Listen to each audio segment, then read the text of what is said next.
Here, hey everybody, Grant Miller here. I'm with Lynn Gordon. I'm excited. You're an author. What else are you? You're an animal rescue. Yes, You do a lot of stuff, I do a lot of and you things. support a lot of different organizations. I do. But I want to know more about you before we get to the author and their dog rescue and pet rescue. Where were you born? I was born in Pittsburgh, Pennsylvania, Are you a out Steeler in the fan? suburbs. Of course, my father and my brother always had And season ask tickets. you, are you? I live in Miami. I'm a Dolphins Okay, fan. so you Come grew up in on. Pittsburgh. How old when you left Pittsburgh? 16. Where'd you go? I went to college in Tennessee, Which one? Memphis State, which is now the University of Memphis. However, I went, and get this, on a baton twirling scholarship. Wait. Can we get a baton? Really? No, really, I did. Do we, I did. They didn't pay much, but Wait. it was a little Tyson. Wait. Why do you bring pictures of that? That's true. I should have brought you pictures of me. Okay, so you batoned in college. Yes. And you throw it in there. And Oh yeah, and I did pom pom during basketball season. I helped recruit football Tutti Frutti, players. Pumpkin Booty, yeah, Watch Lynn shot. Is that kind? Yeah, it was fun. So Okay, and then what? I did that, and then I flew for Eastern Airlines, which will tell you how old I am. But I flew for Eastern Airlines. Eastern's still around. Eastern is not. It's cargo or whatever it Doesn't is. matter. Eastern came back. Well, that's good because So it that went means you're not out. that old. I wasn't ready for it to go out, and it went out. But I flew for the airlines for several years, and then I met my first husband in Miami because I was based here. And then I met my second husband. Wait. What about your first husband? Is he still around? No, unfortunately, he did not die of COVID. He had bone marrow cancer, but we had already divorced and he was already remarried. But we were always very close. I'm Italian. He was Cuban. And the Latins, you stay friendly no matter what. Kids? That was a big thing with us. I wanted kids, and he said he did, but we dated for like 8 years, and it was never the right time. And we were married for a year, so it never happened. If we ever date, we can have kids. We'd make beautiful children. Oh my gosh! Wouldn't we?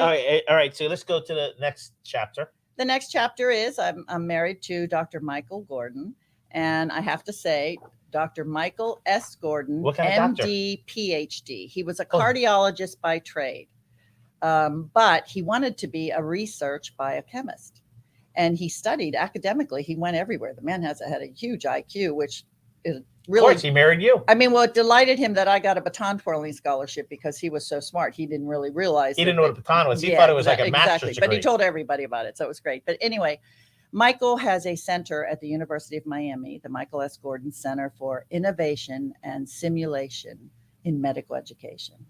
He totally funded the whole thing. The university was very helpful with him, but he was an excellent fundraiser. His mother was with the Ziegfeld Follies. So he had that, most doctors can be staid and whatever. Michael had that kind of fun side to him, and he was really good with people. How long were you married? 30 years. That's a lifetime.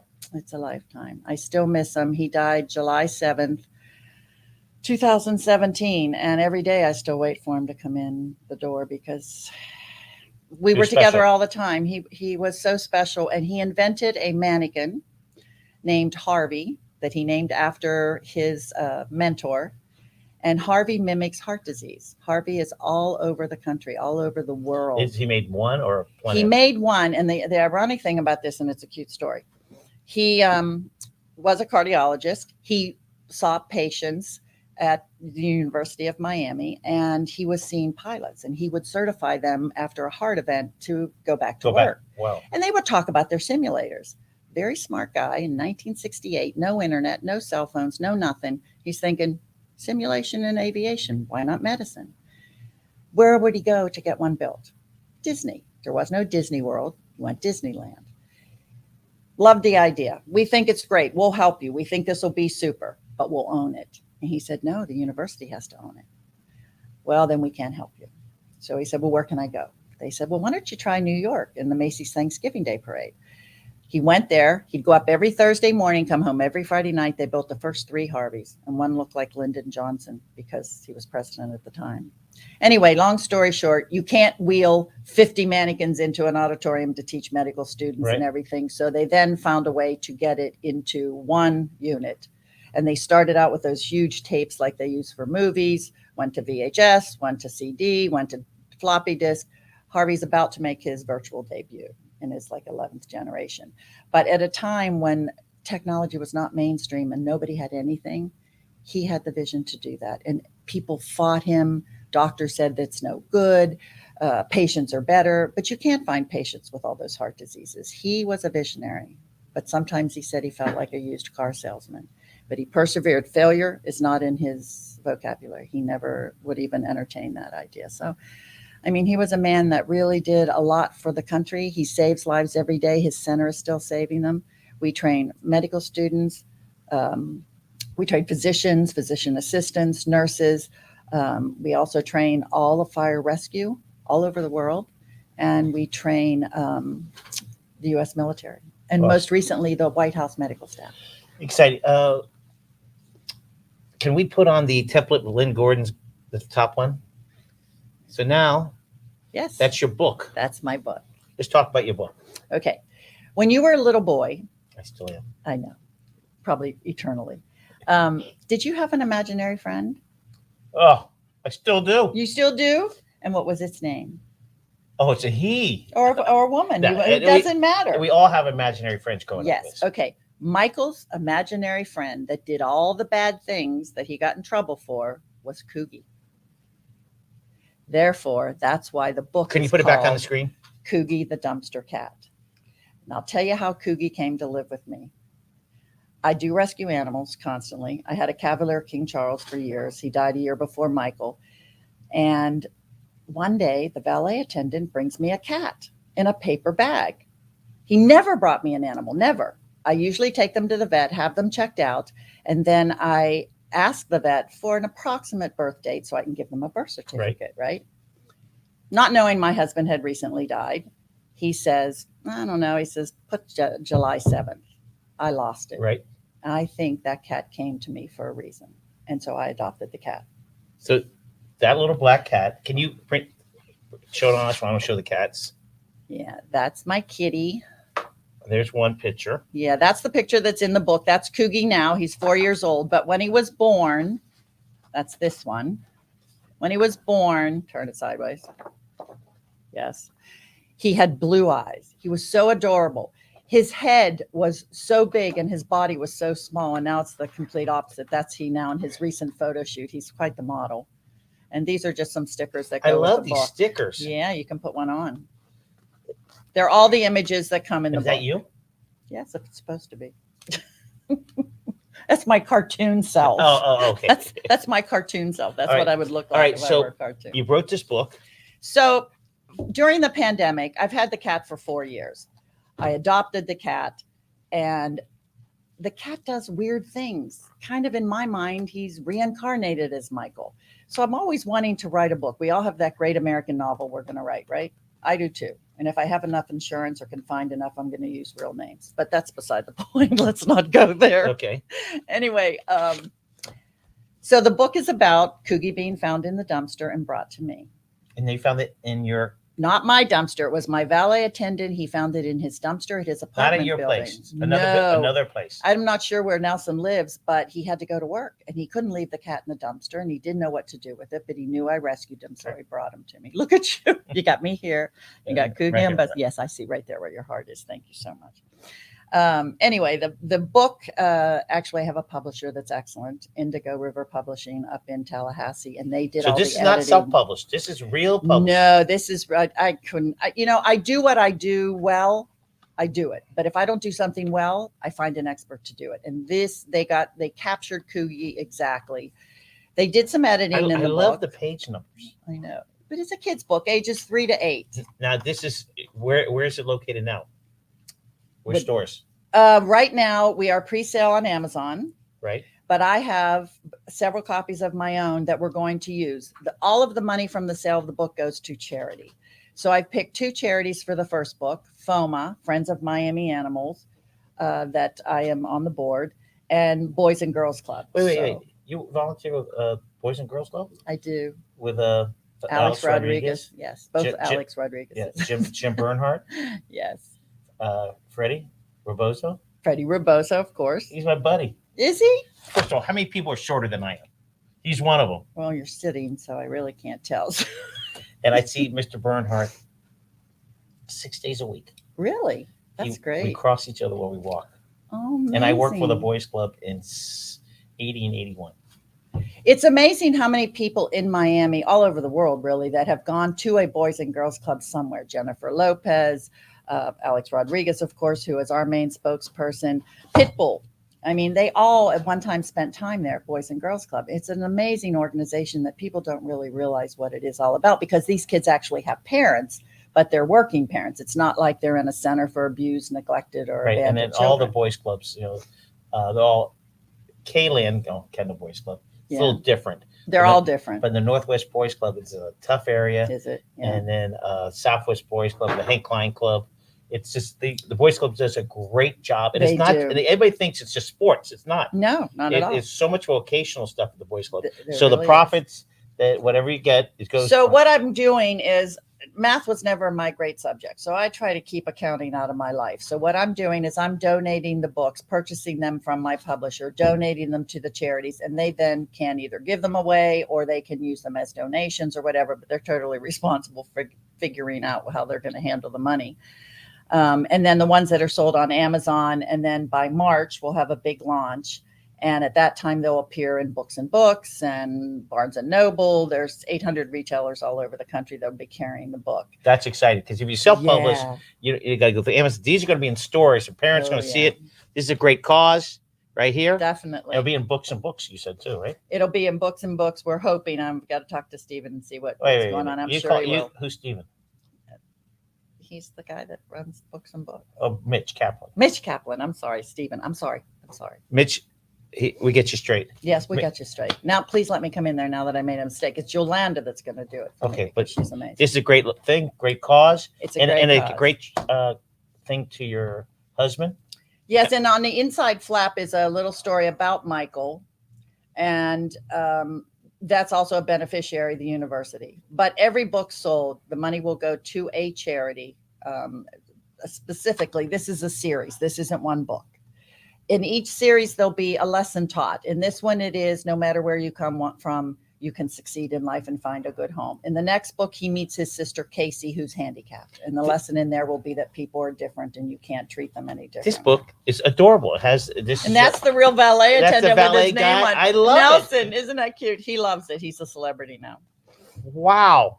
It's so cute. I know. I'm happy about it. We're hoping to come out with a children's game app. And we have all dogs and cats, some trying to keep them in the dumpster, some trying to get them out. And it's been a fun project for me because I've been doing charity for a long time. And I like working with the kids. I love the black tie balls and things like that because they're Do you necessary. really? Well, it's Do you to raise. really? Yeah, I like to get dressed up. I'm a girl. I got heels on. I know. Really. It's fun, but I love working with the kids and seeing exactly where the money goes. And with this, we just had a book signing at one of our Friends of Miami Animal / Midas events at the Underline. And I signed the book. I read the book. It was great. Kids just love it. And who doesn't like a little kitty cat? First of all, it's whoever It's adorable. whoever designed it did a great job. So let's talk about the Friends Rescue. Let's talk about all about that. Let's hear about it. Friends of Miami Animals was started by Yolanda Berkowitz. When she first started it, she asked me to join the board, and I did. But unfortunately, it was the year that my husband got ill. So I wasn't able to devote as much time to it, and, it gave us, thank you so much. Oh, you're so I'll put them on your leg. love it. Yes, you were going to put it here. I know you were, but you were trying to be kind. So we do all kinds of animal rescue. We just came out with our big WOW mobile, which is a portable big truck trailer, and we take it into underserved communities to do some rabies shots, examinations, etc. But one of the biggest things I think that FOMA does that's different from other animal rescues is that we try to keep people's animals at home. And during COVID and during tough times, people weren't able to feed their animals or take care of them. So that's what the WOW Mobile does. And we provide them with food and all kinds of other things, working directly with Miami-Dade Animal Services. Alex Rudd. Something like that. He moved on to the county. He did. He's not there anymore. But I like the hands-on. So all the other stuff, you can talk to anybody else you want about all the nitty-gritty things and all the correct names and stuff, obviously, and they're not up here. I'm a hands-on person, always have been. I want to get in there and do what needs to be done for those kids, whether it's taking them for a walk or feeding them, reading to them, or whatever it is. I like to be right there with them. Yeah, so you're mobile car truck. It's a Go- big, Goes into the neighborhood, uh-huh. and people get the dogs or cats vaccinated, all shots. All kinds of different things. It's like a mini mobile clinic That's for so important animals. because not Very and it's no important. charge. There is Minimal. a small charge, but it's minimal. But they have to make an appointment through Miami-Dade Animal Services, and then we'll see them. And I mean, it's a fantastic thing. We're hoping that it goes much bigger than it is, but please go to our website, fomapets.org. Can you put that on there, Mike? It's fomapets.org to hear all about, you'll see everything in there about what we're doing, what we're planning on doing, how things are doing, that with your donation dollars, we just had Give Miami Day and raise some great money. Thank anybody out there that gave us the money, because it's really going to serve us well. And we're very happy about it. So that's one of my charities. I also, Boys and Girls Club, we've discussed that, but I also am with the University of Miami. Michael was. Are you part of the football thing? No, but oh man, that all blew up today, and I can't wait to talk to everybody. It's like crazy. Oh, there it is, I'm right a there. booster. There it is. There it is, FOMA. Perfect. Mm-hmm. Perfect. So please go to the website. We're done with the underlying for this year, but we'll start again the first Saturday of every month in January. That's good. You can take that off now. Regarding Mario Cristobal, he grew up in Miami. He did. He played at UM. Yeah. His offensive line coach is coming with him, who grew up in Miami. They both went. They both went to Columbus. I was at you've been at Arbiters, haven't you? Yeah. One day I was there, and Alex walks in. This is a couple of years ago. He was in Wow. town for a crew. It's exciting because the homeboy comes back to coach his dream.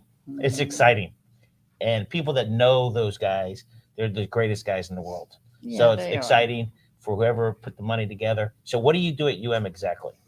Okay, so Michael has his center there, so I try to stay helpful. This guy he's a handsome, happy guy. He's always happy. And something, after he passed away and I was trying to put together a memorial, every picture he's in with me, he is smiling. I'm not in a lot of them, and it kind of made me think, but he's always smiling. He was so super intelligent. He was such an excellent, you talk to anybody in medicine, they know Harvey and they know about Michael, but he also had a giving heart, but he believed in education. So a lot of what we do with our philanthropy is education.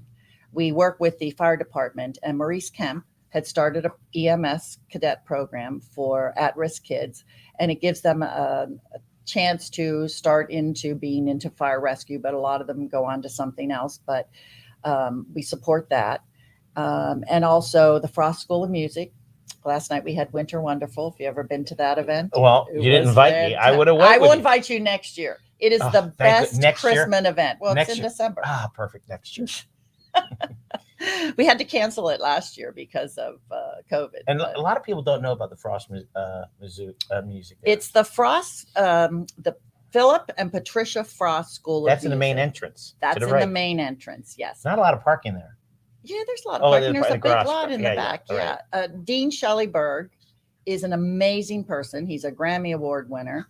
But he has really changed the Frost School of Music. He's brought in such great musicians, such great teachers. Henry Mancini's widow donated a lot of funds, and we now have the students in the Henry Mancini Orchestra who actually played at Michael's memorial in 2018 that we had there. So the Frost School of Music is close to our heart, and we provide, Michael and I were instrumental in starting a program there called Music Reach, where they take and give inner city kids or at-risk kids. There's always the politically correct way to put that. There's no way. There's no correct way. No, I know. But it's kids that wouldn't have had a chance to play a musical instrument. And here we give them the instrument, and the students get credit for teaching them. And then they perform at the event that we had last night. You can save one kid a month, one kid a year. And that's right. And we don't know when whoever we are, don't know what the right medicine is. Whether it's music, whether it's medicine, you just don't know. So it's very important. And here's the thing. People say to me, Lynda, you're so good. You're like the fairy godmother to everybody. And you're so involved in these charities, but I don't have any money, or, I don't know what I could do. And I can't give very much. And I tell people, whatever you can give. And sometimes it means more that the person that doesn't have it gave $5 than the person that does gave $5 million. It doesn't matter what you give. You have to give. We all come into this world the same way, and we're all going out the same way with nothing. Well, the thing So about it is, counts what you did here. if you don't have money to give to certain organizations, if you volunteer, that is more valuable. More valuable. Give It's- of your time. Right. That's it. Give of your time and be a mentor. And that's what Boys and Girls Club is really good for. We have several mentors, and not just sports players, but a lot of them can be very influential for kids. Just remember, when I see Jim Bernhardt, he walks at 5:30 in the morning. That's So- it, really. Yeah, we pass each other. It's 5:36. I'll see him tomorrow morning and say, Lynda Gordon says hi. Yeah. It's like we give a little handshake each time. But I saw him 3 times this week. Oh my Not God. walking, but I saw him at different events. He's 80. Not sure how old he is. I never know how old anyone is. I tell everybody how old I am because I'd rather they know than 52. think. Yeah, right. Thank you. That's right. All right. So the book, this is a great book. The artist of this. Well, is- that's Gus Duenas. He came through Indigo River Publishing, and he did an excellent job of like the likeness of Coogie. So as the series goes on and we introduce other dogs and other cats, and the second book will now have Coogie kind of narrating the story, and he will loosely mirror Michael's life. So I see him with a stethoscope and, all kinds of things. It's going to be exciting to see where it goes. And it'll help me not only raise money for my charities, but it's not just fundraising that's important. It's friend raising, because the more friends you have, the more friends they have, the more people that come in and help you with your charity work. Absolutely. So now the quiz starts. Oh, great. I have a little thing to know more about you. Lynn with a Y. It's Lynda. Lynda. I like Lynn, but Lynda. But yes. What are you going to do? Right? Now, when I ask you a question, Okay. you need to answer it quickly. Okay. Ready? Yes. You sure? Yes. Your favorite cowboy? Go. Blake Shelton. Oh, that's a good one. Your favorite cowboy movie? Urban Cowboy. That's a good. I love that one. No, that's good. John Travolta. Your favorite Christmas gift as a kid? Oh my God, the brown dress. How old were you? I was probably 7 or 8, and my whole family, it's in, famous. Do you still have it? No, I don't, but I know the story, and I hear the story of the brown dress. Okay, next. Favorite pizza place? Go. I'm sorry. I don't really have one because I'm on a diet. Come on. You never eat pizza? No, I eat pizza all the time. My favorite pizza place. Oh my God. I hate to say this. Pizza Hut. That's okay. That's a real good one. Your favorite pro football team and your favorite college football team? Well, college, obviously Miami. No, Memphis State. No, no. Okay, go ahead. And my favorite pro would have to be Pittsburgh Steelers. Okay. Sorry. All right. Your favorite place that you eat burgers, even though you're on a diet? Low-cal burgers. Those are good. The chocolate shakes next door. Oh, I never had one of Local those. in Coconut Grove? No, I never had one of those. Local. Okay. Yeah. There's on Commodore. Yeah. They have Elle McPherson hangs out there, so you should go more often. who cares? You have me. Hey, right. The ice cream place is right next door. You go through the telephone booth. God almighty. You're sure you I'm always focused when I'm going somewhere. your favorite taco place? Oh, my house. Make good tacos? Yeah, I make great tacos. Diet. No. The tacos are not diet. But the Your meat favorite is hot mean. dog place? Nathan's. No. Yes. Stop the show. You only eat at Arbetter's in this place. Locally owned, 1,200 hot dogs a day, and the best hot dogs in the house. You know what they are? Named after me, Grant Miller Dog. Seriously? Okay, I'm going. Are we going after this? Because I haven't had lunch. Yeah. Your favorite animal? You right now, but I would have to say a cat. A cat. Okay. Yeah.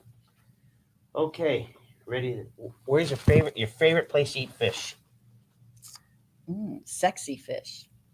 Is there a restaurant called? Well, it's going to be opening up, but they're all over. But it's going to be opening up in Flatiron down on Brickell Avenue. Oh wow! I didn't know that. Mm-hmm. Okay. It's going to be excellent. Your superhero as a kid? My dad. Wow. Let's see. I want to hear more about your dad. Hold on. We're gonna finish this first. Okay. Last one. Oh, this is a good one. Huh. I don't know where it is. They hit it. Oh, here it is. Your favorite sushi restaurant? I'd have to say Milam's because I just pick it up there. Okay. Fresh Well, Market. Milam's. I was going to say Sushi Maki because they're Sushi locally. Maki. That's who it is. Yeah, Sushi Maki. by the way, locally owned. Did you know that? Yes, Abe I grew did. up in Miami, Mhm. went to Palmetto, and Milam's local. About 45,000 family members work there. They got, Oh my there's God. there's about 25 of them. They work Oh, on the those- Milam family, Yeah, Alan. yeah. Yeah, I knew Alan years ago. I had a magazine, and he helped me let What me magazine? put it in there. Gladys magazine. It was a girlfriend of mine from Pittsburgh that started it, named after her mom. It's a fashion magazine. Your favorite chicken place? but Popeyes.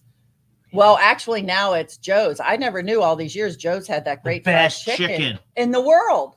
You get in there, you got to you have to wait in line. No, You get a little sneak. You know what's better than the fried chicken? What? The stone crabs. The ice cream. Oh yes, the ice cream. Brownie, is about this big. Yes. And ice cream to the top. Yes. Sure. Enough for like 8 people. No. No, for you, just one. Bill Clinton made that. Fried chicken's great, but Bill Clinton made that famous too. You Because did? that was his favorite dish when he went to. I mean, church. I've lived in Miami over 40 years, and I never knew they had chicken until about 10 fried years chicken's ago. the best. Yeah, Publix also has good fried chicken. Nah, Yeah, they Joe's do, is better. if you're in a hurry. If you, okay, so let's hear about your dad. Why is he your hero? My dad, What was his name? is the greatest. His name was Anthony R. Sasso. Okay, but what did they call him? Tony. Hey, Tony, man. No, they called him Red Why? because he had carrot red hair as a kid, and I don't know. They just always called him Red. But he was just amazing. I have 5 siblings, and my father always found time Younger, for each older? of us. One older, and the rest are younger. So one's 53 and the One, other. yeah, exactly. But Daddy he was a smart guy, almost self-made. He did go to college, but he was self-made. He was a kind gentleman. He helped people a lot. I think I take after him with that. And one of the things that I really remember about him is I was the only one of all the kids that went away. And when I left, he sat me down in the front hall and he said, Lenny, Lenny, I like that. yeah, I'm really sorry to see you go and leave. He said, but we hope that you come back, because he had a brother that went to California and never came home again. And it was always like he was the black sheep, right? But he said, I know of all my kids, you will probably get yourself in the most trouble. Your mouth will get you in trouble, He's right. but it will get you out. And I won't worry about you because I know you will always be a lady. And that is embedded in my head. And anytime I was out and there were things going on that maybe you shouldn't get involved in or whatever, I always remember Daddy saying that. But he had so many friends. He sang in the choir. He always sang Oh Holy Night at Christmas. So last night at the Frost, when they sing that every year, I know it's coming. I try to steel myself. I just break down because I miss him so much. And I think Michael was very much like him. And that's probably why I gravitated towards Michael. But you never met anyone like my father. He could fix anything, do anything, taught us how to fix the car, how to plant things. I mean, I had the best father in the world. If every child could have and a mother too. My mother was wonderful as well. I was going to say, girls. you're leaving her out of the. No. My mother was an amazing woman. She was an at-home mom, and with Well, you had all 5 in those- your family? there was 5 of us growing up, and then my youngest sister was born my senior year in high school. Amy, she's What's a your doll dad's baby. first name? Anthony. Anthony Red. Way to go. Wait, He's so, Italian. wait. So what was the spread? Well, 18 years? yeah, pretty much. Let's see. I think David was 10 or something when Amy was born. Wait. So the spread is 10, 1. This guy, you had no TV in that house back then, huh?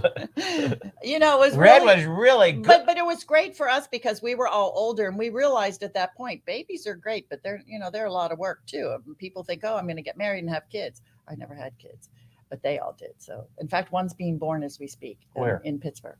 I've been waiting for the call to hear if the baby came. You a Big Ben fan? Quarterback at Pittsburgh? I was more a Franco Harris fan.